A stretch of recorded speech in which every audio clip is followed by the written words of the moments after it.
My IQ has been lowered before Jones even opened his mouth. Also, holy shit, force adversity, woohoo. So you got a fan here.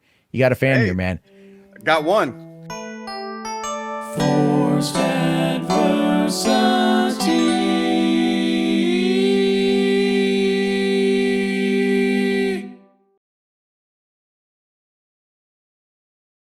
Welcome to Forced Adversity. I'm hard at work on the Flat Scan Review episode 2, and it's going to be a big one.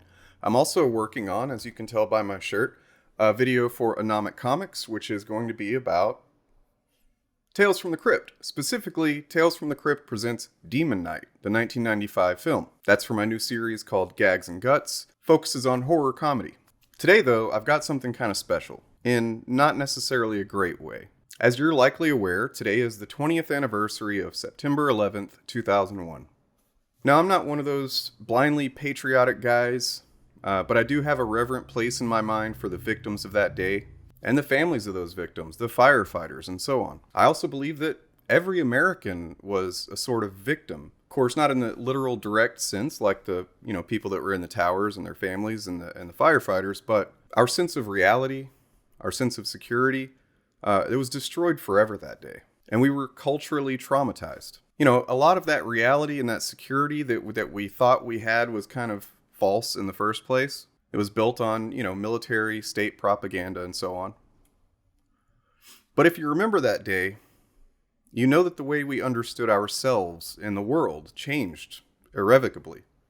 I also believe that the U.S. foreign policy for decades up until that point played a role in creating the hostility that fueled those terrorists. We're not blameless in the geopolitical sense. We're not just completely innocent victims. That doesn't change the fact that there were victims and continue to be. We had made and continue to make enormous unforced errors simply by thinking that might is right and that somehow the U.S. is inherently better than the rest of the world. It's not. It's hubris, and it keeps us naive to the effects of our interference in complex geopolitical issues. It's called blowback, and experts have clearly laid out how the blowback from our decisions and actions abroad played a not insignificant role in what happened that day. But as I said, I have reverence. I have respect, and I do think that we should not only remember this day, but learn from it. Remembering is useless, except to further propagandize ourselves and keep us naive. I don't think there's evidence that there was a government conspiracy, and yes, I've done the research and found no convincing reason to believe those narratives, that Bush and the globalists or whatnot made it happen. I think people who do believe that are tragically misled, or perhaps mentally ill and need help. So, how did the Fandom Menace, which is really just the same thing as Comicsgate for movies like Star Wars and Star Trek, how did they decide to commemorate this 20th anniversary? Nerdrotic, The Quartering, Geeks and Gamers, and a few other chuds felt that it was a great time to clap like circus seals as the world's biggest, most infamous 9/11 conspiracy peddler spouted off incoherent nonsense, anti-American, anti-humanist, anti-science talking points, and threats of violence. Alex Jones from InfoWars was banned from all the most used platforms a few years ago for pushing harmful disinformation, such as the Sandy Hook massacre being staged, there were no real victims, and that has led to years of constant harassment of those children's families, including stalking them at cemeteries where their kids are buried, threats, and so on. Make no mistake, Alex Jones is a chaos agent, whether he believes what he says or not.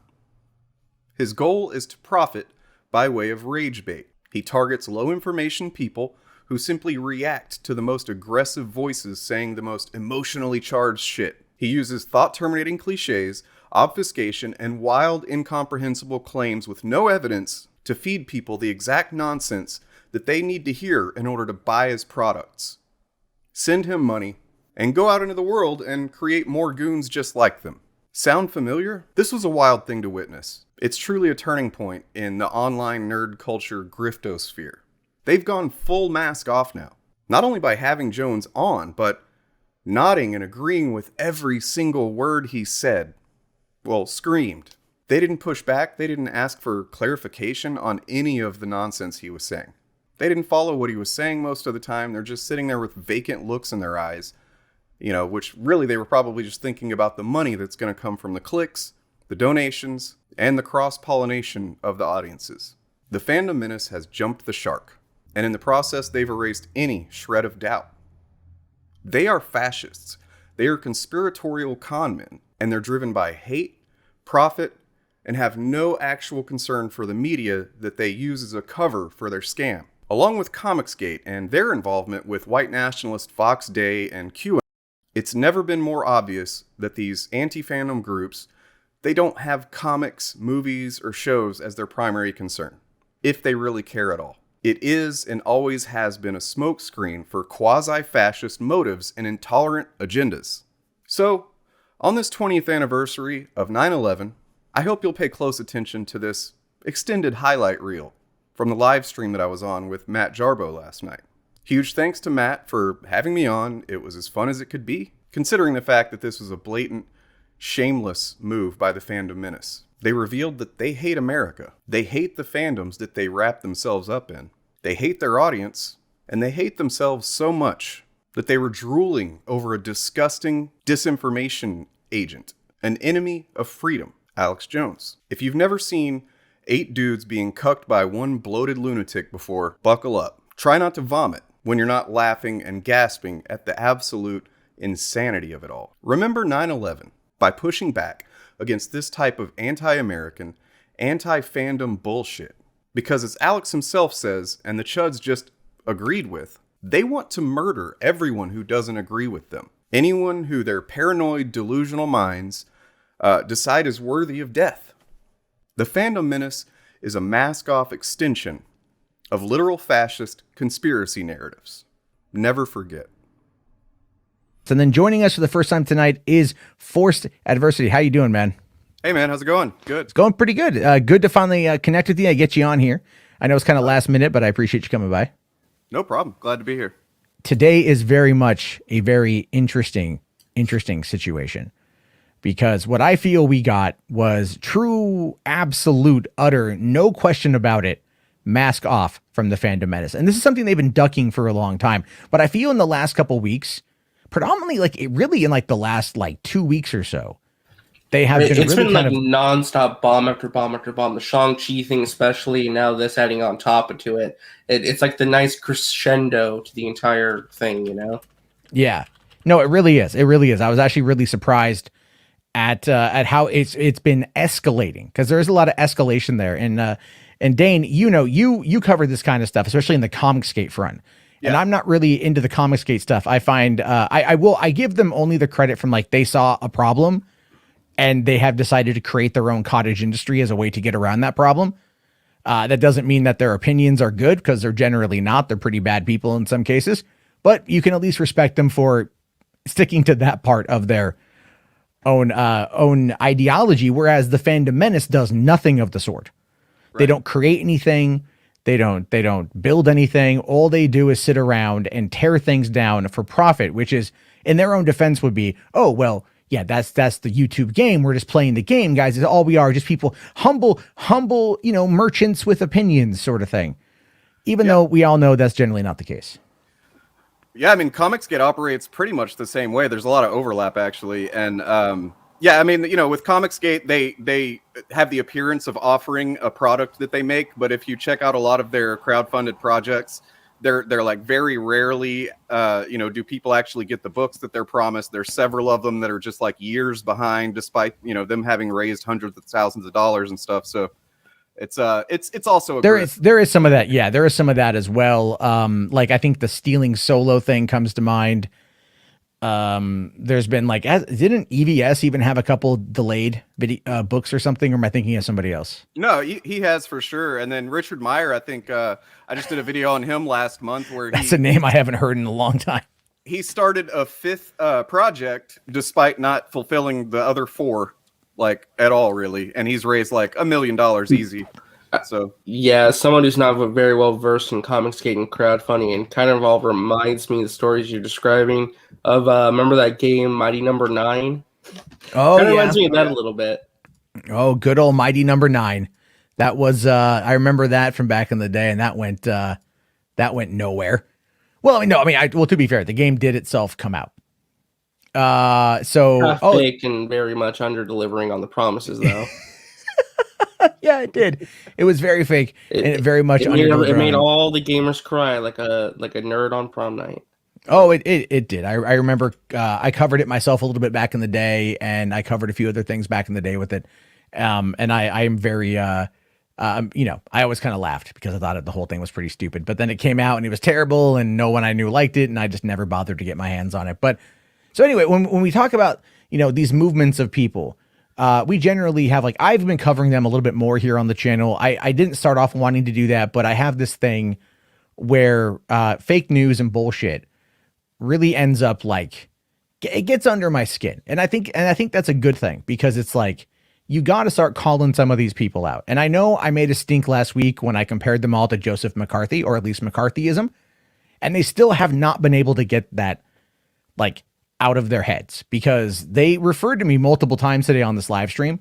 But of course, I do want to get back to movie talk, because there was a lot that happened today, which we'll probably talk about at the end of the night. But when it comes to this Alex Jones situation, I want to start off by playing a clip. This is something my good friend Vadim Newquist put together. He's on YouTube under Creationist Cat. He was under Creationist Cat. Now he's under Hey It's Vadim. He is a lefty YouTube content creator, very much hates bullshit, very much is not a fan of the quartering. And this to him was like Christmas coming early. He had no idea that this was happening. I sent him a DM and I'm like, "Are you watching this?" And he's like, "What are you talking about?" And I sent him the link and he's all like, "Oh, I'm recording it right now." And then within an hour, really, he put this together, and it just gives you a great overview of just what the fuck happened. Good. I think you're good, Alex. Can you hear us? Yes, I'm a big fan of the show. Really appreciate you having me on. Wow. That is see you, man. We would expect nothing more. We would expect good to be nothing here. more. Alex, I have been a fan of yours for a long, long time. If anything, it was entertaining. I always found it entertaining. Exactly. It's not so entertaining now that it all came true. No. It was supposed to be fiction. And sometimes I am wrong. So many things have been staged. So many things have been fake. Actually staging a terror attack or blowing up Building 7. The deep state has now abandoned the whole country. It's a globalist group running America into the ground on purpose. And once you know that, it all makes sense. I've been watching you guys for at least about 2 years. Oh, thanks, man. That blows my mind. They're crazed. They're going to rule. You're going to go to a FEMA camp, but they are going to be running the FEMA camp, which of course isn't true. That's Joseph Mengele level. If you don't do what we want medically with an experimental shot that's already killed a bunch of people, we are going to kill you. Well, let me explain my philosophy and how I think, because I'm a big history buffer. I've forgotten more history than most history professors know. The drinking and things make you forget things. Quartering nose. They had a treaty that by 2020 they'd launch the world government, begin depopulation. There's Tucker Carlson's on board. I woke him up. He's told me that personally. I woke up Joe Rogan. He's told me that personally. He's totally awake now. He used to think I was crazy. I'll be honest. I thought you were crazy a long time ago until I started paying attention. When the WikiLeaks came out, and it was like Democrats saying, we're going to have the little kids in the hot tub for your enjoyment. $60,000 of hot dogs are being delivered. We're going to do the Aleister Crowley rituals out there at the farmhouse. And they're saying all this. That was in the WikiLeaks.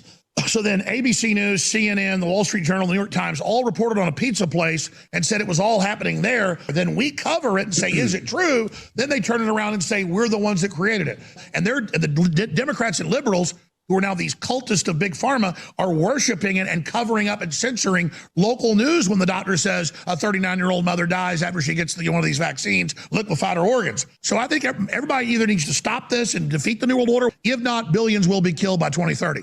We will be dead. The globalists are setting you up for a societal collapse. They're going to kill you. And almost everyone watching this in 9 years will be dead. None of this is bullshit, guys. This is all real. Yeah. Wow. Yeah. So here's the thing with that. That is a sizzle reel of a fair amount of it. Not all of it, but a fair amount of it. And I saw that right when Vadim posted it, because he sent it back to me. And I was laughing my ass off because I'm like, holy fucking shit. There's no way that is real. There is no way that actually happened. And that, but then I went back and faces speak volumes. This is where I think the meat and potatoes of where shit's going to get weird is where it's going to be at.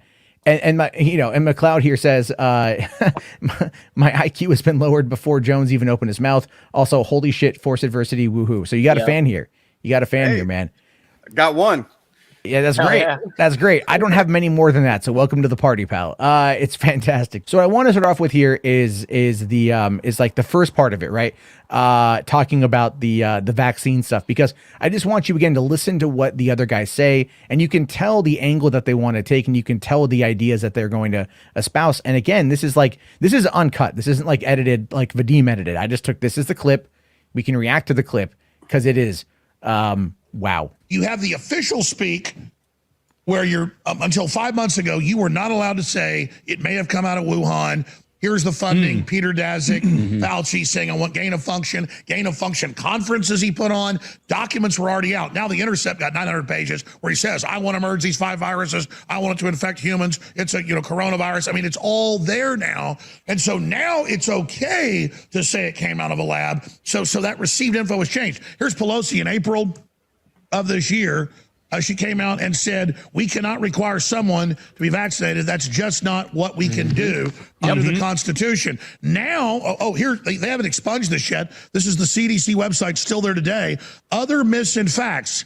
Can CDC mandate that I get a COVID-19 vaccine? No, that's unconstitutional. But don't worry, it'll be removed now because he's come out and said that. But it gets worse. White House official doesn't rule out requiring COVID-19 vaccines or tests for domestic flights. Isn't that interesting? And then, but it gets worse.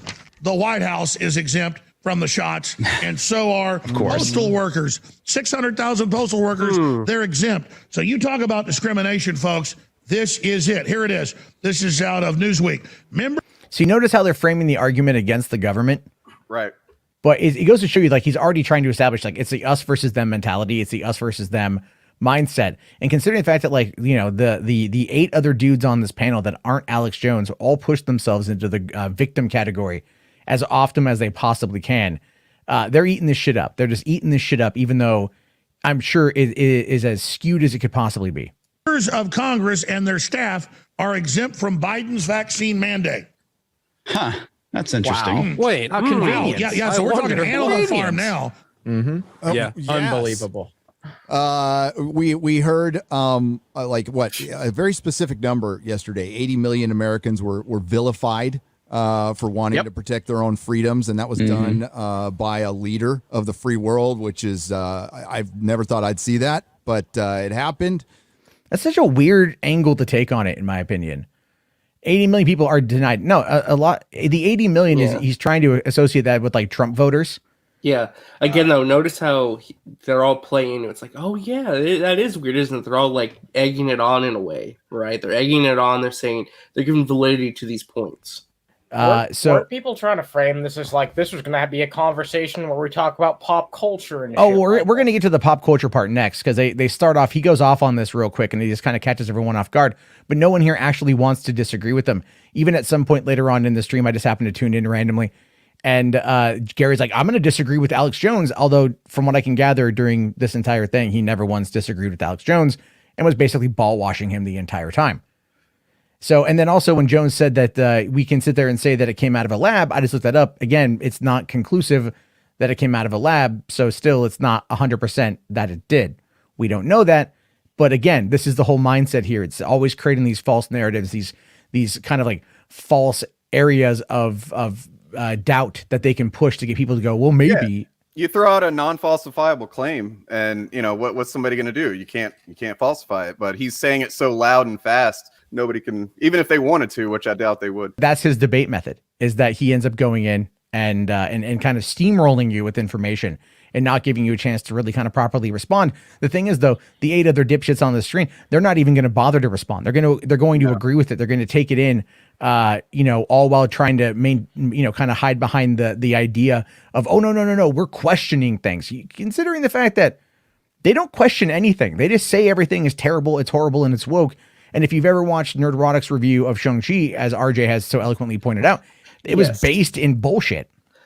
A lot of, again, intellectual dishonesty, a lot of lies, a lot of misinformation. Again, pushing narratives that are so blatantly wrong, complaining about the role of the sister and that Shang-Chi himself wasn't in the movie very much and all this and that. Like, stuff, if you watch the movie yourself, you could so easily point out and say, nope, that's not true. Like, it got so bad, I literally said in a review or in my video, I was like, he must have just not been. He must have been on his phone the entire time, not paying attention. Because I don't know how you miss simple details that they verbally explain to you over and over and over again. Love him or hate him, we're in this. We are in 1984 now. We are in freaking Animal Farm, and like Alex, I pulled my kid out of public school. It was difficult, but we had to do it. I used to live in San Francisco. But why? He doesn't live in San Francisco anymore. You know what I mean? Like he lives in North County, San Diego, as far as I understand. And the reason why I say that is I used to live in San Diego County. So I understand a lot of the school departments there, like again, there's a lot of Republicans in San Diego County. So I'm trying to understand here what exactly he's trying to get brownie points with Alex is the whole thing. It's like, Alex, look at what a great job I did. I took my kid out of public school. It's just about getting the brownie points. That's all. Yeah. Nihilus here says everything Gary says is 100% bullshit. That is true. Yeah, that's very true. I mean, even later on in the stream after Alex left, they were still coping about the Shang-Chi box office and still trying to run that third lowest bullshit, So they just keep using the same talking points. Gary, like pulling your kid out of public school in San Diego is really not that like big of a deal. It's really not. A lot of parents pull their kids out all the time, but explain why. If you're going to talk to Alex, explain why. I think it's trying to feed into that whole that narrative that like California is just so beyond liberal and woke now that it's not. But yeah, I know. But I mean, there's a lot of people moving from California to Texas and whatnot, and that all feeds the narrative. I mean, I get why, but a lot of businesses are also moving there, which is another factor. Cisco, we were in the San Francisco school system, so I was seeing this shit, a year ago, 2 years ago. That Antifa teacher, there's 1,000 more like that guy in public schools, and it's just are you creeping kidding? into There's everything. Probably 10,000 in California, and probably 5,000 in Texas, and 5,000 in Minnesota. I mean, they're freaking everywhere, and they're all these weird, crazy authoritarians dreaming. In fact, that one teacher saying he wants revolution, kill the cops, burn everything down in California, he had an ingsoc tattoo on his arm in 1984 quotes. Like well, I want you to listen to what Gary says, right? And I don't know if it's like, if it was accidental or if it's a Freudian slip, but just give it a listen to what Gary says. Reads a dystopic novel and he thinks it's an owner's manual. It's instructions. He thinks they're good ideas. They are. Did you guys catch that? Oh my God! Yeah, right. Three-fourths white Garrett saying, those he thinks those are good ideas. Like they are a good idea. Oh Jesus!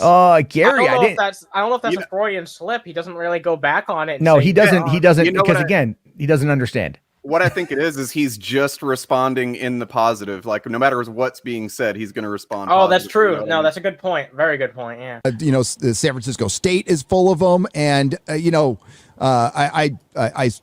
had a retail store there too, and I got to talk to a lot of people, and not everybody's like that, obviously, in San Francisco, but a lot of the education, even in the freaking city college, was like that.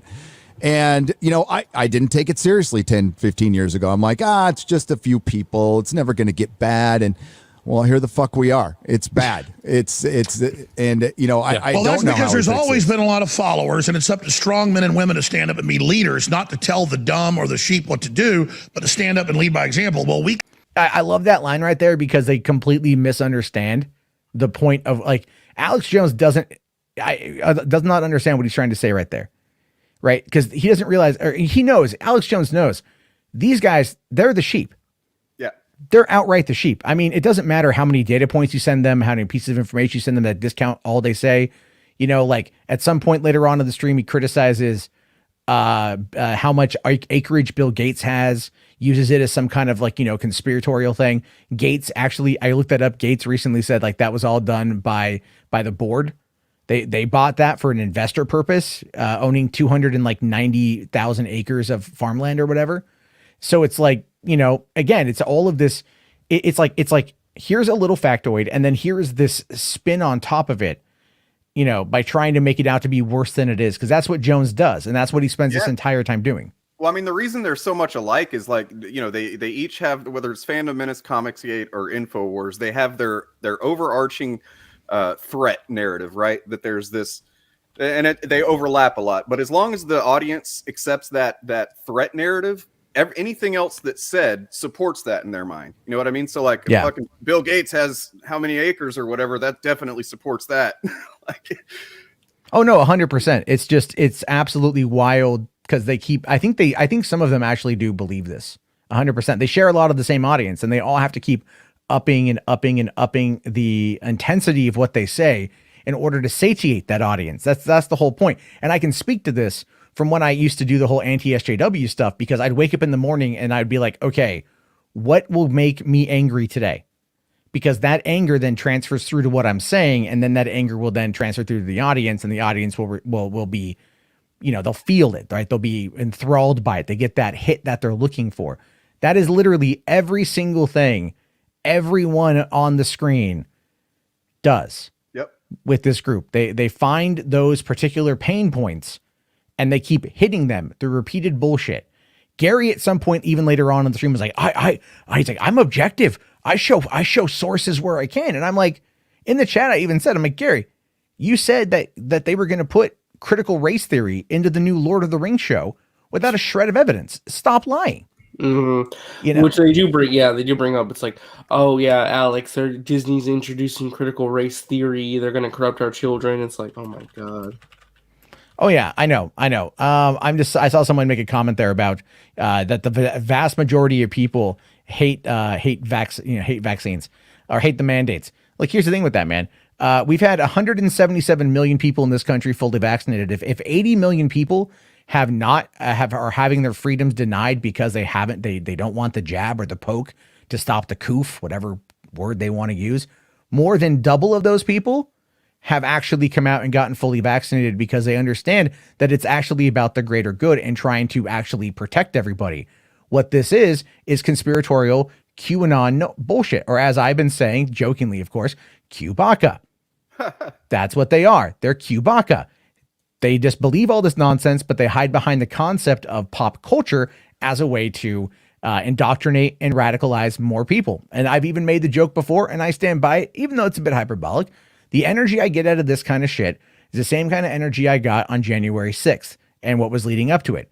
I would not be surprised, to be fair, if somebody came on in and took a gun and went to Lucasfilm and threatened Kathleen Kennedy because they're upset with what she did to Star Wars, because someone on the internet got them so mad that their childhood was being taken away, that their culture was being taken away, that there was a disgrace to the history, the legacy of these characters. And we've heard that rhetoric before. And where did we hear that? Oh yeah.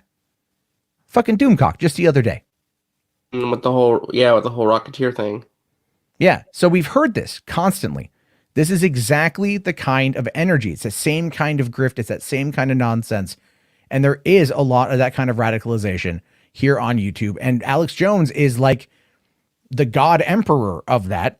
Yep. And I know a lot of people, they like to go hide behind him being wildly energetic and wildly entertaining, and he's so crazy. You never know what's going to happen with Alex Jones. He's the funny meme man. The frogs are gay guy. That's the same thing as like when they would say, oh, Trump is kind of, he's kind of crazy, but he tells it like it is.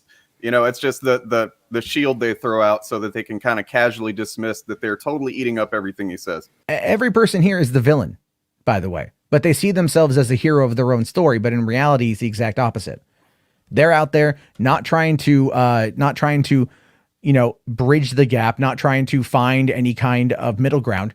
They do it simply because it's profitable. And Jeremy will openly admit it. The Quartering will openly admit it. He will openly admit that he does it for money. He says even early in the stream that he's trying to build a house from scratch. He posted a video to his channel saying, I'm currently chatting with Alex Jones and I'm concerned, which was an entire call to action for his audience to subscribe to his Subscribe Star, just in case this stream goes too far and it ultimately takes him down.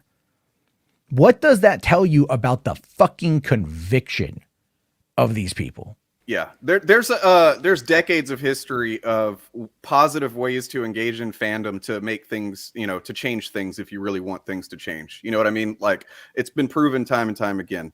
It doesn't work every time, but there have been lots of successful attempts. So the fact that they do this shit just nonstop and have been for how many years now, it's just, you're right. It's disingenuous. There's no conviction. It's all about their own grift, their own clicks. Consequences be damned. They don't care what they do as they, crash down, You know, they don't care who gets hurt on the way down this rabbit hole, you know? Well, it is. I'm still trying to figure out what the end game of it is here because it seems like really reckless. I don't think they have an end game. I really don't think they know what they're doing. I really don't think they have an end game. They're just going to ride this for as long as they can. It doesn't look good. I'm surprised they let him go off the leash so much. I mean, I'm not really that surprised, but it still just kind of like boggles my mind that they thought that this was an okay thing to do on YouTube. And now let the bullies and the corporate mind control behavioral psychologists come in and really bully all these really soft domesticated people and then spin them up as kind of Maoist cultural revolution types. And so now they finally have a purpose. They're crazed. They're going to rule. You're going to go to a FEMA camp, but they are going to be running the FEMA camp, which of course isn't true. Any authoritarian system takes over like this, it always gets rid of the useful idiots first. Then they come to the leaders of the opposition and say, we'd like to hire you to work for us. And so, I mean, that's the stuff that happens to me. They're constantly, they haven't done it in a few years, but like, you won't take 10 million? How about 50 million? I mean, literally. And those are off-record meetings, but I mean, I've had meetings with top people, the top globalists below the David Rockefeller, Bill Gates type, but like they're head guys. So wait, so he's saying here that over the years he has had multiple interviews contacted by people who work in the mainstream, right? Like the guys below the top guys, and he hasn't. Like I don't know. I always find that kind of hard to believe with him because he's been wrong so many times. Yeah, I mean, when's he been right? Yeah, it's insane. It's absolutely insane. I see some people here in the chat are pro Alex Jones fans. That's cool. Like, I don't care, you know? But it's like, again, this is all talking points and you guys can sit here and flap your gums as much as you want, but it ain't going to change anyone's opinion because you guys in this scenario are the sheep, right? In that clip I showed earlier that Vadim put together, there was a very quick line in there where he starts talking about like false flags and he mentions like false terrorist attacks and Building 7 going down. We are only a few hours away from 20-year anniversary of the fall of the Twin Towers in New York City. It's obviously a day that no one in this country who was alive then would ever forget, and people who weren't alive yet are going to learn about and probably never forget. Our country was attacked, and here it is on the eve of that, while pimping anti-vaccine nonsense, he makes a comment about how Building 7 was an inside job. Yeah, it's a terrible look. Terrible. It's like, look. and this is, and no one questioned him on it. No one called him on it. No one's going to question God Emperor Alex Jones because they're all beta male cucks. That's what they are. They're all beta male cucks. They won't ask the questions. They won't push back on anything. Jeremy would, Geeks and Gamers, if Alex Jones whipped it out and put it on the table, Jeremy would have no problem just going, all right, just the tip.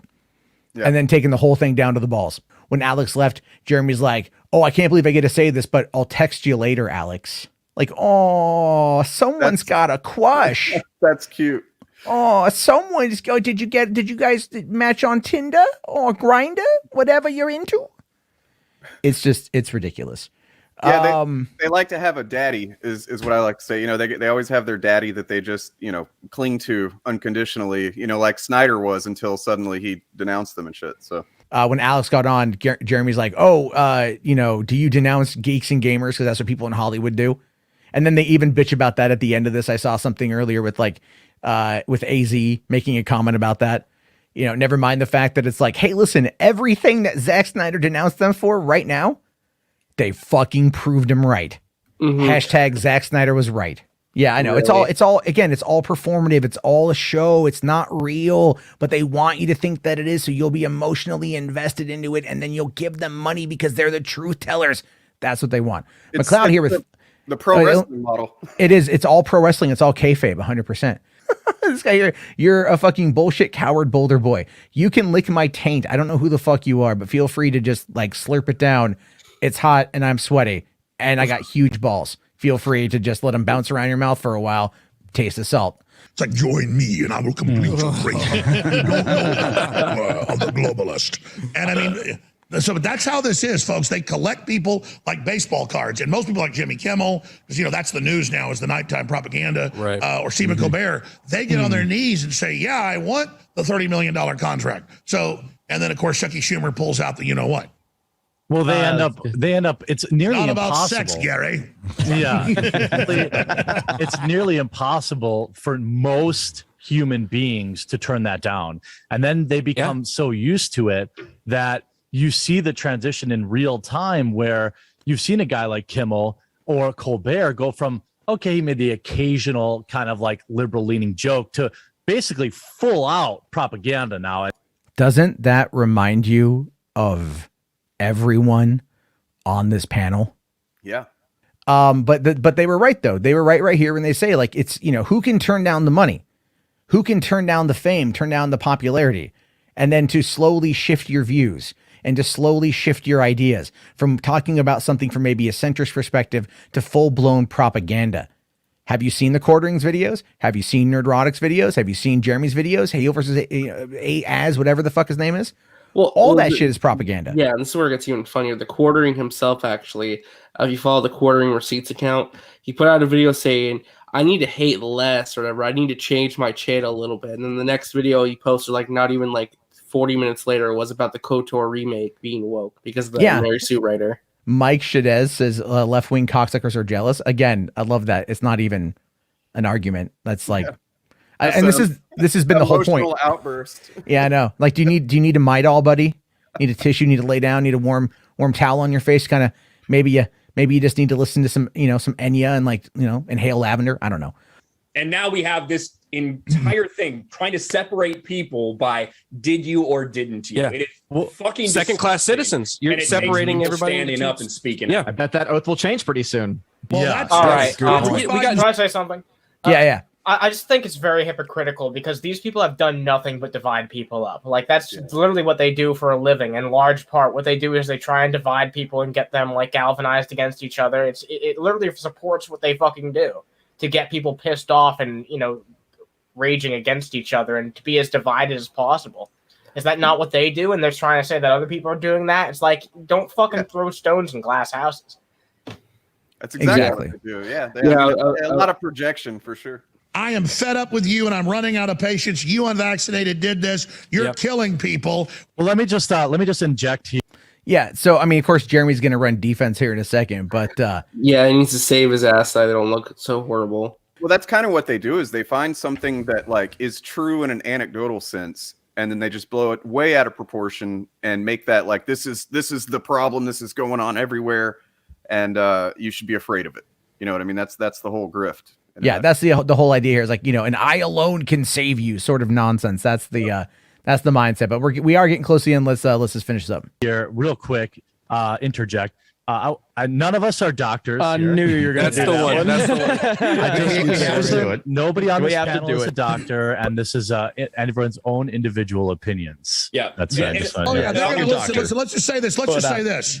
We do not need to drink water to live. You do not need food to live. All you need is injections. You can live alone by Fauci blessing you. If you touch the hem of Fauci's garment, you will live forever. No. live I'm an idiot. I'm a moron. None of this is true. Oh my God, everything's fine. The vaccine works perfectly. Everybody should take it. YouTube is wonderful. Do you think that the Quartering going, hey, none of us are doctors here, was him like trying to like poke at as a joke, or him? No, that's him trying to cover his ass. That's what's going on. It's him trying to cover his ass.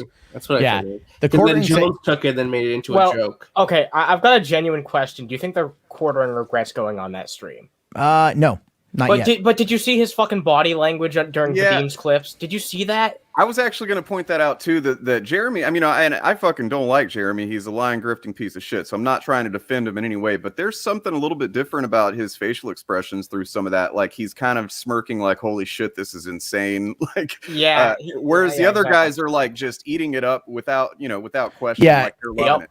If you look at Gary's body language, I mean, Gary's in it. I mean, like he's leaned forward. He's intently listening to what Jones is saying. He's moving back and forth in like kind of a semi-rocking motion. He's incredibly hooked in to what Jones is doing and what Jones is saying.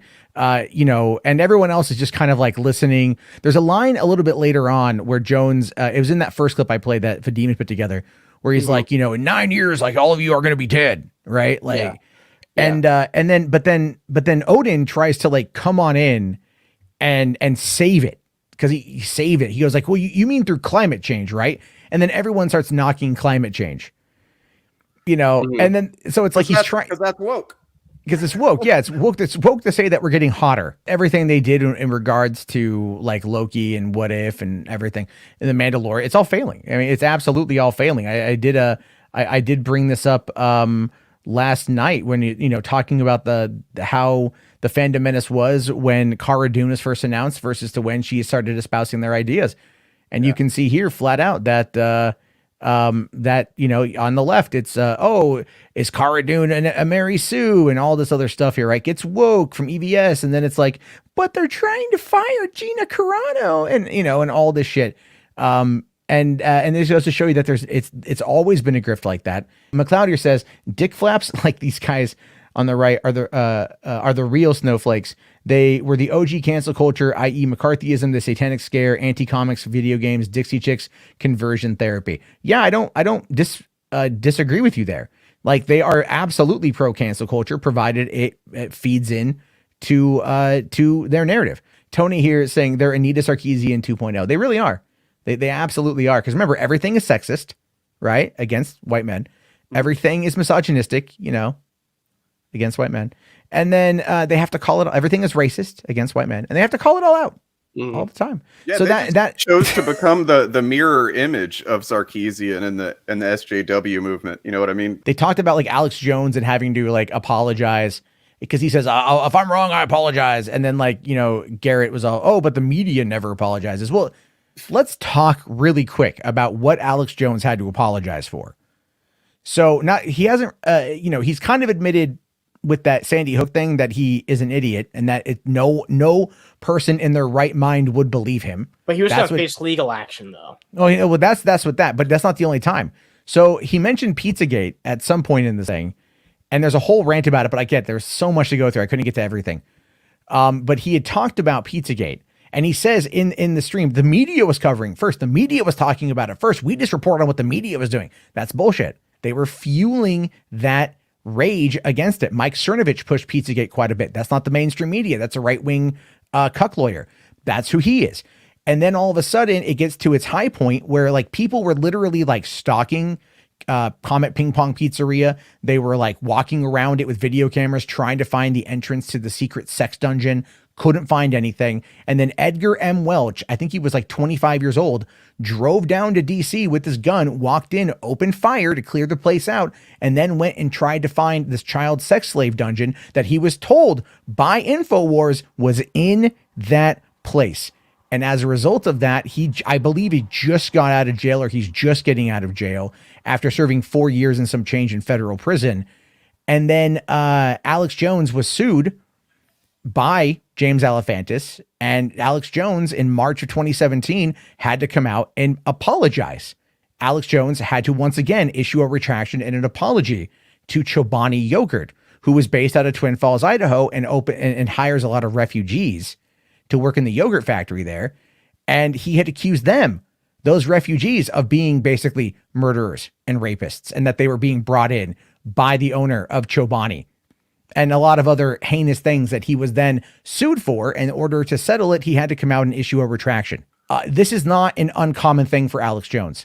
He says incredibly dumb shit all the time, but people swallow it like they're in a fucking porno. And they're just letting him say whatever he wants to say, just letting him go off, and there's no challenge. That's the most baffling about the entire thing to me, honestly. In Alex Jones's divorce case in Texas, and this is something that Tucker Carlson's lawyers argued in court as well, that no reasonable person would take what they're saying as factual, that they're entertainment based. So they've admitted it legally that they're not doing factual reporting. That's documented. You know what I mean? So it's very interesting when you start looking at it from the legal perspective, just because he's had to put himself in these situations. And of course he doesn't care about these guys' channels. If they go down because he was on it, he doesn't care. It doesn't impact him at all. This is where it gets into the pop culture stuff. So this is where we get back. Now we're past the vaccines. yeah. Now we're back to the entire point of what Friday Night Tights was about, pop culture talk from their perspective. So yeah. Fowl here says, my favorite part was when one of them said, I used to think Alex was crazy. That was Jeremy. That was Jeremy Griggs right up there. I used to think you were crazy until I started paying attention. There's no saving Jeremy with that. No, he basically just said, nope, I believe Alex Jones completely. So I haven't heard all of this clip yet. So this is just their whole bit about Hollywood and just like it's really bad. This is kind of the highlight of let me just take a quick screenshot so I can add that into the timeline. All right, so let's check this out. Kind of what we talk about here on this show and what our world is, the wokeness of Hollywood and everything. And the question I get asked and all of us get asked, and I'm interested in your perspective on this, where did it really start? Now, obviously that's a deep question for someone like you, but where did it really start to show the cracks and the wokeness of Hollywood, in your opinion? That is a really good question. You guys should host my show sometime with your whole roundtable. Oh, you know what? I know what this is called, an echo chamber. Yeah. Well, also notice how he doesn't really have like an answer like right away. Mm-hmm. It's a deflective answer. It's I need like 10 seconds to think of something. Yeah. Oh, you guys should totally come and do my show. You guys are great. I love you guys. Yeah, it's not real. You can't cuss, but if you guys ever want to come host a show, you'd be a great roundtable to do it. I'd love to have you do it and plug your shows. But to try to come up with an answer to that, I don't want to give. That's a complex cultural question, and so it's really hard to give an accurate question. But I would say Hollywood was already collapsing by the time Obama got there. And then he was sold as like a Hollywood commodity to bring humanity together, save everybody. And Americans wanted to really, stop racism. And then when he became a divider and a manipulator and people saw Hollywood pushing him, it began to really crumble. And then when you have the internet, you know what killed Hollywood is the internet because and mainline television. That's a weird angle to take right off the bat. Yeah. The internet killed it. The internet. It's like video killed the radio star. That's the vibe I'm getting out of that right there. Now yeah, pretty much. But it's like Obama coming in as, Obama didn't, in my mind, Obama was accused of being the great divider, but a lot of it was like also the attacks against him for being the first black president. Well, again, it always comes back to Obama. Blame Obama for everything, Well, I mean, he wore that tan suit that one time. That one fucking time. They could never I think I remember a Joe Rogan bit. I'm not trying to just riff on Joe Rogan, but like back in 1999, I'm sitting there in Austin watching him at the Cap City Comedy Club, and he's talking about, what's going to happen to mainline TV, and he'd already been a national, TV host and stuff, on news radio, and I was about to do Fear Factor. Yeah. He said, do you know what is going to kill TV and movies and everything? He said, I predict by the year 2020, we're not going to be flying around on silver jetpacks and stuff. He goes, I predict by the year 2020, mainline TV in Hollywood will be dead and everything will be the internet or a facsimile of that. And that's totally true. So it's the internet and all these choices in Hollywood. Hollywood before the pandemic had its greatest year ever in theaters. Yeah, it did. So, streaming was still a thing, but for them, it was just another monetary avenue, right? Yeah. So, and I've talked about this before. Everyone will always justify the cost of entertainment. Why the get woke, go broke thing just doesn't make any damn sense because, they've been quote unquote making stuff woke for several years now. And yet these businesses haven't, the corporations haven't gone out of business. They keep making the movies quote unquote woke. You know what I mean? So there's no logic to it. No, there's not. It's just all it is a talking point, and it's just something you can it's a slogan, like lock her up, build the wall. It's very easy. Get woke, go broke. It's very monosyllabic, like each word only has one syllable in it. It's very easy to recite. You're not going to forget it. Thought terminating cliches. I just did a video on that. Yeah. A lot of these people generally only understand things in like very small, very few syllables. And big tech and legacy dinosaur media, they all were like, oh, no one will care about that. We'll still control it. We'll get some talent out of it like minor leagues, but we'll still be the dominant force. But instead, the rawness, the visceralness, the choice of it, the full spectrum of it, of humanity really just wanting common people and normal people and regular people. And a lot of it's been hideous. Some of it's been wonderful. It's been everything in a full spectrum of a billion colors and ideas. That is something that once people taste it, you can't put the genie back in the bottle. You can't put the toothpaste back in the tube. You can't get the cows or the horses to come back in the barn. They're gone. And so that's how this works. And so as they ignored the internet and were arrogant, it was already taking over. Anti-globalism was already one of the main veins and was already, people were being warned. So now their memories are longer than the globalists think because it's subconsciously there, and now it's coming back to their memories. And so that was killing them. But then with Netflix and with Amazon and all these channels flooding bad productions, flooding bad actors, flooding wokeness, as soon as Hollywood began to realize 5-6 years ago they were losing control, a day late, a dollar short, then they go, okay, weaponize it and divide and conquer them and make them tune into it because it's political and hateful. But then that drove more people away. And so, okay, we'll take over late night comedy, take over the nightly shows, take over sports, take over the kids' schools, just take it all over, because they're all these old, twisted, hunchback devils and crypt keepers that literally hate themselves and hate us and want to take us all with them. That's why Soros. What the fuck is he talking about? What the fuck, dude? Nothing made sense. What was the point being said? Yeah, I don't get it. I don't get it at all. He doesn't have an answer, so it's all word salad. Offered the raw, visceral nature. That's YouTube. That's something you hear about YouTube quite often, where like the personal connection you have with people. And the whole thing with it is we always have celebrity worship. We've always had celebrity worship in our society. So when you can go on YouTube and you can make videos and talk to people, people do get attached to that, right? Parasocial relationships is generally what he's referring to. Yeah. Well, but they're saying like, oh, they rushed out bad productions, bad actors. It's like, I get that. I don't get that. Their woke agenda. Could I get an example of that, please? That's not fucking She-Ra. Again, they're just nodding their heads in agreement. They're not asking to expand upon these points and give examples, or just like to have them ask like furthering or like asking more detailed questions. It's just like, yep. Yeah. Look at the man preaching to us. He's speaking the truth, brothers. They have no idea what he's saying either. Like, we're having to sit here and kind of listen line by line and try and suss out what the fuck he's talking about, but they don't know either. It's just, all they're sitting there going, I can't believe Alex Jones is on our stream. That's all they're thinking. That's generally what it boils down to, is they're just going to let him do whatever he wants anyway, because you can't control him. They want him to be outlandish. Wants war with China right now. So that was the beginning and end of Hollywood. And then once people in Hollywood realized it was a big burnout, destroyed crater in a bowl with toxic waste, basically huffing poisonous fumes, and then all the drugs, everything burned their brains out, they're just like, this place sucks. The money sucks. The Mercedes sucks. The people are empty. This is soulless. So all the Hollywood people fleeing themselves ran to Canada and Texas and Tennessee and Florida and everywhere else. And so people figured out, oh my God. Oh my God. What the fuck is he even talking about? What he's talking about are tax incentives. So many shows, most of the CW shows are shot in Vancouver, British Columbia. Yeah, that's what I was going to bring up too. Like The Walking Dead and a lot of those shows out there, a lot of AMC shows are filmed in Atlanta area. You have Marvel movies shot in Atlanta. Yeah, Atlanta and North Carolina are pretty big for that as well. Not a lot is filmed in LA anymore because of the cost of production, because there was a whole mess with the state on the tax exemptions.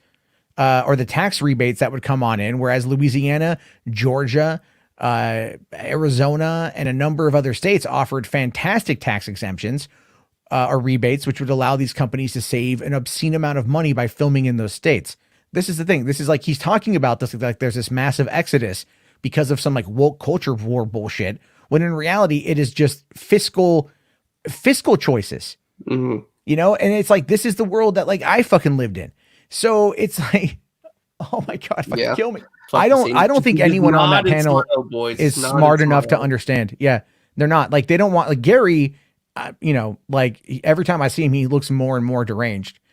Jeremy just wants the money. Heel doesn't actually care. Garrett doesn't actually care. Ryan is a true believer, but like even then, he has barely said anything this entire time. I think Ryan and Odin truly believe Alex Jones. Yeah, probably. This is poison. This isn't good. This was used to make us vapid and stupid and very, very shallow. It didn't just die. It became like a negative commodity, like a rotting corpse in your living room. And now it's this reanimated, stinking zombie walking around crapping on itself, demanding, I love you, come back, I give you a shot, I save you with what I released from Wuhan. Brains. This is this soulless thing lashing out, trying to suck us like a giant squid into its belly. And now its own tech people are like, we're going to spy on everybody's iPhones and their photos, and they're looking at ours, they're making us. There's no actual like metric of connection from what he's saying that makes any sense. And that's well, it's hard. It's so hard to understand and piece together when he's talking about fucking giant squids and zombies and all this. It's like, I know it's Alex Jones, but it's like, fuck, dude, it's like a puzzle piece in your brain. Yeah, you're trying to. How he's saying he's really good at it too, because he talks so fast that a lot of people, like, it's just going to run over them. Like, you can tell the quartering's like, I don't know what's being said right now. Odin is thinking about like all the children he's going to indoctrinate in his class. Ryan is just really thinking probably about his penis and like how he misses it. You know what I was just wondering, this is kind of silly, but I was like, thinking about, I wonder how much his voice plays into people taking him seriously, just the sound, the graveliness, deepness. Like if he had just like a really high, weird voice and was saying all this exact same shit, you know what I mean? Like, I don't know. Hi, my name is Alex Jones. I'm going to talk to you about the globalists. The globalists, it's true. It's true. In American culture specifically, like, we have a thing where if somebody speaks like with like a British accent, right? Like a more kind of like a posh British accent, we view that as actually being intelligent. Like, we listen for that dialect and we hear that and we go, oh, this person is clearly an expert, because how often in our media do they bring on someone who has like a British accent and they're like, today we're going to be talking about this particular thing. And if you listen to any kind of David Attenborough documentary, you kind of equate all of that with like someone being an authority on a subject. So we kind of subconsciously attribute that, at least in my opinion, the dialect to that. But if someone's got like a deep South accent, we don't really pay them a lot of attention, right? Like if someone's out there saying, and they're like, let's say there's a gigantic meteor that's going to come to Earth, and you've got like dueling TV stations, and like you go to Fox and it's like they have a Southern person. It's like, dang old meteor going to be coming out of the sky, kill us all 5 days, right? And you're like, okay, go back to your fucking moonshine, hillbilly. But Alex Jones comes in and he fucking hits it like a wrecking ball, and he's just like, oh, fucking zombies. And then if he's ever caught into a situation where he's backed into a corner or he can't think of something to say, his default is to just overperform and overreact. And that's what they like. They like it when Alex Jones has his outbursts, because that's what he's most known for. And here he's playing to this group of mongoloid idiots who are listening to him without ever offering 1 ounce of pushback. They're all in agreement with it 100%. And, he's like, okay, well, I have domination over these people.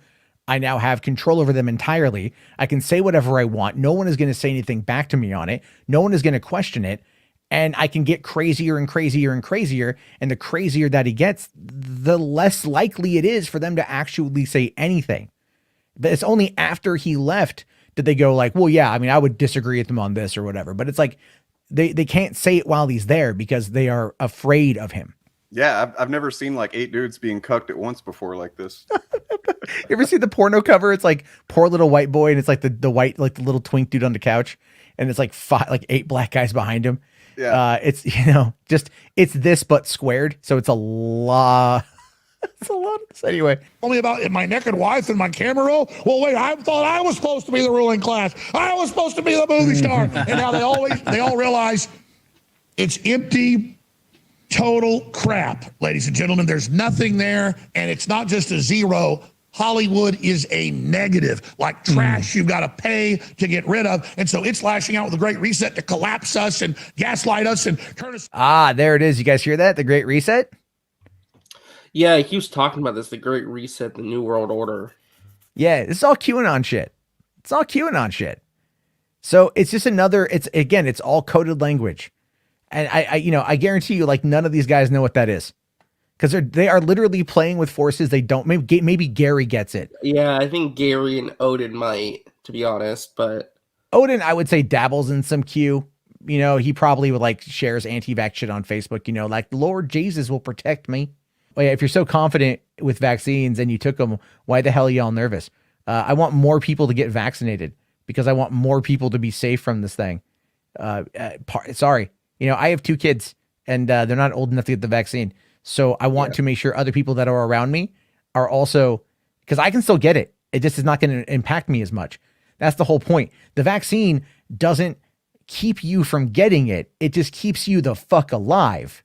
You want to take your kid to school, your kid's got to get vaccinated. Yep, they keep your vaccine records for a reason. They want to make sure you have these things. They won't even let you go on campus or like attend public school without them. So I Yeah. feel like So Clasher's World's just doing like copy pasta from somebody's anti-vax Facebook Yeah. group or something.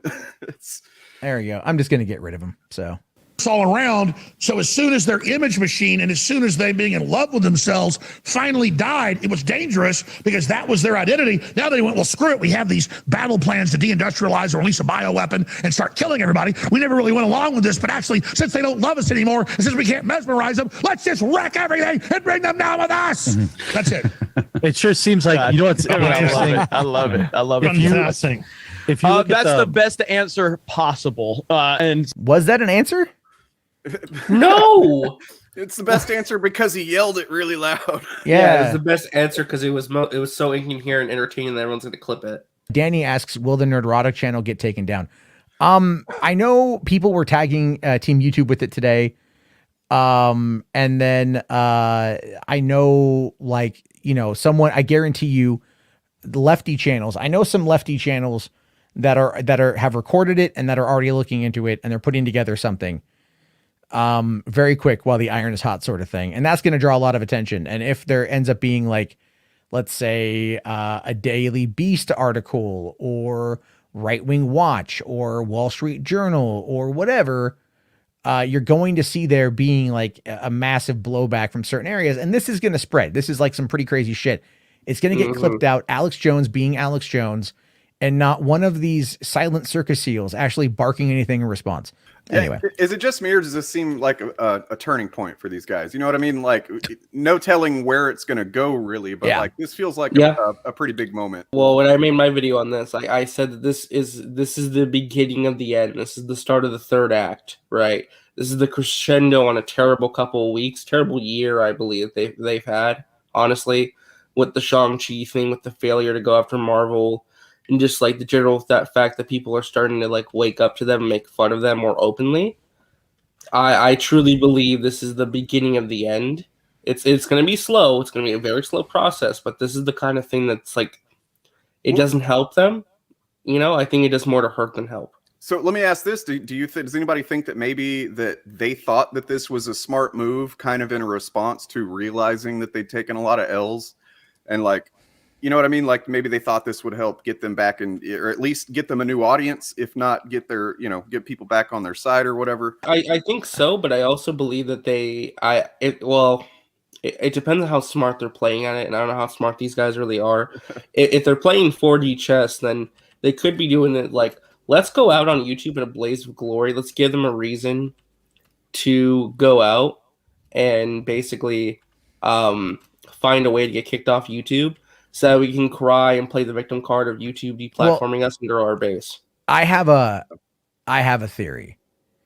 I think because this happened to Mr. Medicare, I believe, a couple of years ago. He got completely fucked by YouTube monetarily speaking. They denied his monetization, and then they kept all of the money that he had coming in that month, which is like a few grand. I think like $4,000 or something, and they kept it. Now, if they go after Gary and they take it down, then they might keep the money that he made tonight, because this was a money-making endeavor, obviously. We're talking multiple $100 super chats. And this is all about that. And so, again, if more people, this happened to Ethan Ralph with the Kill Stream back in October 2018. They did a thing called the Heal Stream, where they had noted Holocaust denier on there to deny the Holocaust, pretty much, because, that's his thing. Wall Street Journal did an article about it and ended up getting the entire channel nuked. And that was 3 years ago almost. Yeah, almost. So it's like, this is not an uncommon thing. So if you're going to go out there and push those boundaries to the levels of which they seem to be doing today, they either have to be fully aware of what the outcome could be, or just ridiculously fucking ignorant and ballsy. And I don't know which one it is. Yeah, it's hard to tell. It's difficult to tell. Very hard to tell. So let's, I just want to go maybe another couple minutes and just see what's, cause I know they talk about the pedophile shit. I just don't know where. It's just, look at this here. They were on for 5 hours and 20 minutes. Yeah. I think Alex was only on for like an hour and a half. So like, yeah, he's, okay. So Jeremy dipped out right about there. All right, we'll skip ahead by a few and see what's up. Cramming tampons in your mouth. That's declassified. That's what they do. What a great place to jump into, man. Type of stuff that goes on. It's just all just Satanism. They're just training their people to engage in Satanism. All of this, and it's feminist to do it, and the torturers are almost all women. So again, this is all the externalization of their method when really they're just pedophile devil worshippers that like to rape and murder people. None of it, and they just get into total darkness and just, what do I get to be a thrill? Okay, I'll rape an 8-year-old, and then that's who they are. I mean, how many Disney executives and Disney directors are given children film directing who have been convicted of raping 10-year-old boys, 7-year-old boys? I mean, it's on record. Look it up. Well, the thing that pisses me off about the, like, you know, just the wild and vague, you know, pedo claims and everything is that you're right. There absolutely are terrible fucking things that have been done and are continuing to be done to children in Hollywood and all kinds of industries. But the way that these guys go about talking about this stuff dilutes it to a point where there's, you know what I mean? Nobody's taking the actual individual incidents seriously, because it's just becomes this ominous, vague, ubiquitous, everybody's a pedo kind of thing. And that, in my mind, that makes it fucking harder to address the issue. Yeah, well, that's the whole part of it too. And they like that kind of conflation because of the confusion. It gives them a smokescreen to where they can come out and speak in generalities. That's why I like to ask for specific examples, because we can argue the merits of a specific example.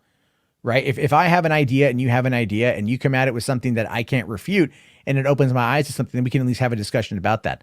A lot of these guys, they never operate in that level of faith, that level of good faith. So they always just go like, oh, this is what that. And a lot of these guys, they read from like Bounding into Comics, which is one of their allies. So they read propaganda written by a guy who's terrible at his job, terrible at journalism. Mm-hmm. Terrible websites, terribly written articles that are full of agenda and written from an agenda. And I mean, those websites almost exist almost exclusively to run with these types of narratives and shit, you know? So it's all just a feedback loop. It's fucking absurd. Well, and then they also like Bounding into Comics and like Cosmic News will like run Doomcock scoops. You know what I mean? So it's like they'll run those as articles and they give it an air of legitimacy. And that's ultimately what Alex Jones is doing by coming here, is giving all of these guys a level of legitimacy within his crazy ass situation. It's solidifying the conspiratorial mindset online, basically. And Alex, you're 100% right. What they want to create anger, not what people accuse us of. You just want to be angry at Star Wars or whatever. You do. Globalists are at war with stable humans. They're at war with the American system because people will want freedom versus the globalist system. No one has to believe Alex Jones, but he has a right to be heard.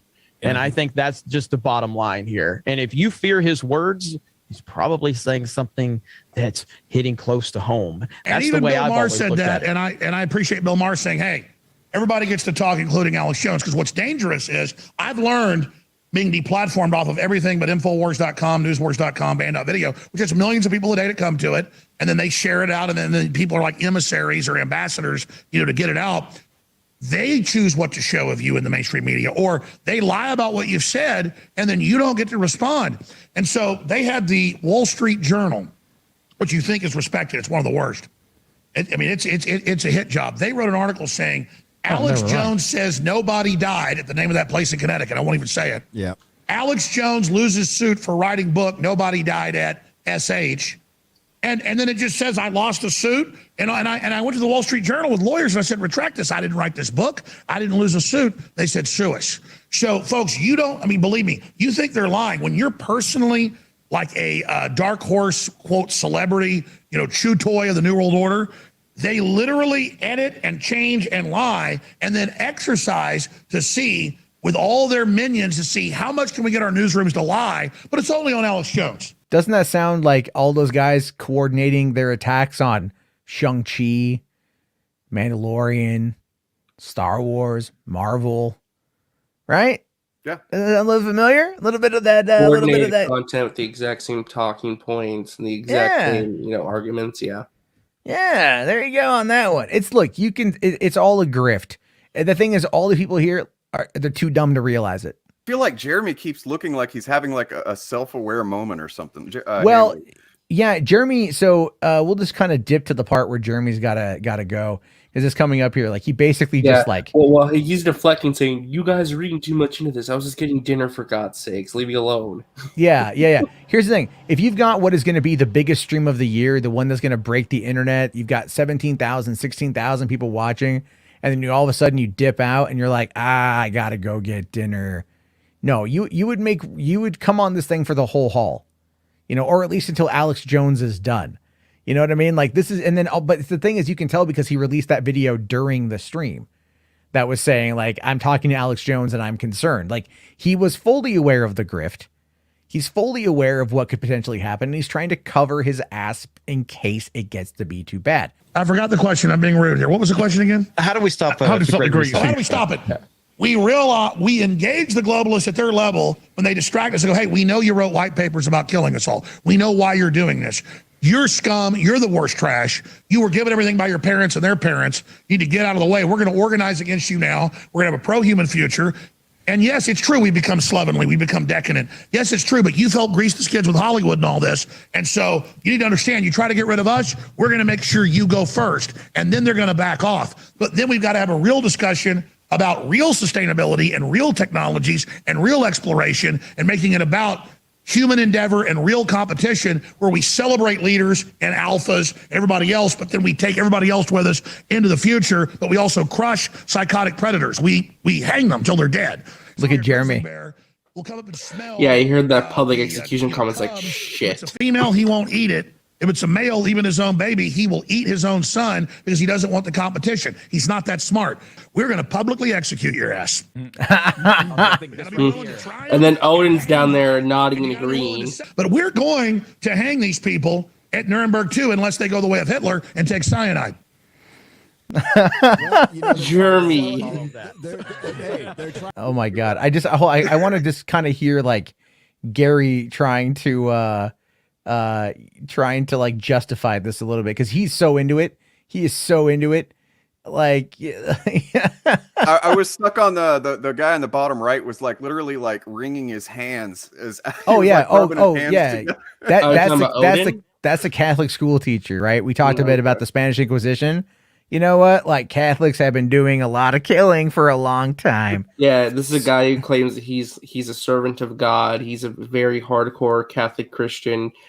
Very openly homophobic and transphobic because, it's his religious beliefs. That's the kind of guy this is. But we're going to hang these people at Nuremberg too, unless they go the way of Hitler and take cyanide. Well, they're trying to sell it.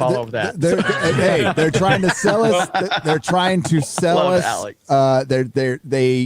We got comfortable and they took advantage of it. We got comfortable and now, they've been pushing boundaries. And I'm seeing stuff I never fucking thought I would see in my country happen in my fucking country. That last night, I never thought I'd hear a speech like that. And the most disappointing part is seeing people rooting that fucking shit on. Dude, this is our freedom. And most people don't even fucking understand what freedom is. Let's be real. And he's organizing all the vaccinated that they're the good people and I didn't die. My friend didn't die of it. The vaccine's totally safe. It's 100% effective, even though that's not true. And I'm going to get those people that killed people. It's so fucked up them not taking an unapproved drug. They're the people. Look at Jeremy. Let's get them. Yeah. Marxism playbook. It's the Marxism playbook, right? You got to have the divide, system, and that Hollywood. Yeah. Well, I gotta dip, guys. All right, you gotta go, Jeremy. I gotta grab dinner. Thanks for having me, Alex. I love you, man. Hey, bud. Hey, I want to get all you guys. Hey, what are you having for dinner? Yeah. Oh shit. Some sandwiches. Alex knows he's dipping. He called him out. See, that's a good. I want to get all you guys on the show. I mean, all right. So that's basically about it. Like, there's a lot more. There's a lot more. Like, that whole thing goes on for a while, but it's like it's been over 2 hours. We've gone through 2 major clips. Yeah, German was like, "Please get me the fuck out of here. I need to get out of here." Yeah, because that's why I'm telling you, that's why he released that statement. That's why he released that video. It's his attempt at a get out of jail free card. And it's like, I mean, when you've got Alex Jones going off about public executions and shit. Yeah. It's I mean, yeah, see him, yeah, like, and his then eyes were getting wider. He was rubbing his face, like he was getting super uncomfortable. yeah, and then Odin was like, "This is the Marxist playbook." Hey, I will say this though, that just now was like the only time that I was ever like, "Fuck yeah, Alex Jones." When he called fucking Hambly out, he's like, "I'm calling you on your bullshit. You don't have to go get dinner." Yeah, like, oh, this guy knows how to make an exit. Yeah, you could tell Alex is poking at him a little bit. Yeah. I just, because Jeremy is like, because he doesn't want to risk it. This was a risk. It was all a risk. Oh no, Drewby here, $2, and thank you very much. His body language tells the story, 100%, man. Yeah, 100%. He's gonna deflect and say, "No, I didn't feel this way," or "I was just getting dinner. Stop reading too much into it." But like those facial expressions, the way he was looking, yeah. What's gonna be the fallout from this? What is the next step in all this? What does this all mean? So that is kind of the question. And as we start winding down the stream, normally in this kind of situation, when someone as inflammatory as Jones comes on and makes the statements that he makes, YouTube is going to have like really no other response but to act. And there were certain big content creators tagging YouTube social media accounts, informing them of the stream, correct? Oh, yeah. I'm pretty sure YouTube is fully aware of it. I would argue that it's most likely not gonna, like, the stream probably won't be monetized, obviously. If YouTube snipes the super chats and takes those away, that's pretty telling. Like, if they, can they do something like that? They can. Yeah, they did that to Medicare a while back when he was talking about I think the beginning of COVID, like this happened last year. But Danny here says Fallout, Gary goes or nothing. Maybe. I would say maybe not necessarily Gary going, but Gary maybe losing monetization or losing access to certain features, or maybe not being able to live stream or something like that. 75 here says, "Oh, please let YouTube do something." I don't know, man. Like, I don't know. It all depends. It all depends on if there's going to be an outside force that is going to be kind of digging in on them. But I'll say this: earlier this year, you had the Rewriting Ripley article come out. Yeah, and that was damning against them, 100% damning against them, and they were very, very, very much trying to dig into those women's lives, find out who they are, dox them, harass them, discredit and destroy it before it took off. But the thing is, though, they never really denied what was said because they had the links and they had the evidence to back it up. I think one important thing to take away from it is the power dynamic here and the fact that the only, Alex Jones didn't risk shit. Like, this was all benefit for Alex Jones because he's banned off of YouTube. So just getting a couple of hours to go the fuck off like he did, that's a huge W in his column, right? But like, all of the risk is on these guys, I guess. More and Gary is fully aware of the risks. He wasn't saying, "Yep, this was worth it all. This was worth the risk." I think is something they said once Alex jumped off. So we'll have to wait and see what happens with this thing. It's going to be very, very interesting. It'll be interesting. The saga will continue to unfold, and I will continue to watch with great interest, even if I just watch on the sidelines and don't comment on it. But it will be interesting to watch.